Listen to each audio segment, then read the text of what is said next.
কুরবানি ঈদ আসলেই কয়েক রকম করে মাংস রান্না করা হয়, তার মধ্যে তো বিফ চাপটা থাকা চাই। আজকে বিফ চাপের জন্য ফ্রেশ মাংস নিয়েছি, আর এখানে প্রায় 600 গ্রাম পরিমাণ মাংস আধা ইঞ্চি পুরুত্ব করে কেটে নিয়েছি। তারপর শিলপাটায় থেতো করে নেব।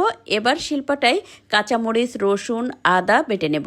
তার সাথে 4টা পেঁয়াজ দিয়ে হালকা করে একটু বেটে নেব। একেবারে মিহি করা লাগবে না, মোটামুটি একটু থেতো করে নিলেই হবে। বিফ চাপে মাংস রান্নার তুলনায় মশলার পরিমাণটা একটু বেশিই লাগে। সাথে বেটে নেব 1 ইঞ্চি পরিমাণ পেঁপে, আর পেঁপেটা খোসাসহই আমি বেটে নিয়েছি।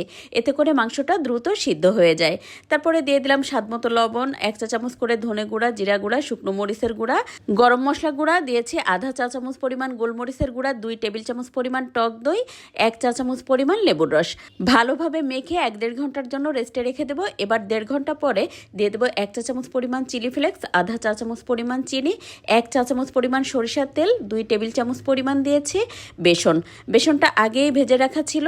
চেষ্টা করবেন হালকা কোটিং করে এই মাংসটা মেখে নেওয়ার জন্য। তারপর চুলায় একটা তাওয়ার মধ্যে 2 টেবিল চামচ পরিমাণ সরিষার তেল দিয়ে এপাশ ওপাশ বেশ ভালোভাবে সময় নিয়ে লাল লাল করে ভেজে নেব। নামানোর আগে একটুখানি চিলি ফ্লেক্স দিয়ে 2 মিনিট মতো রান্না করে নিয়েছি। রেসিপি ভালো লেগে গেলে শেয়ার করে রেখে দেবেন, এতে করে পরবর্তীতে বানানোর আগে একবার দেখে নিতে পারবেন।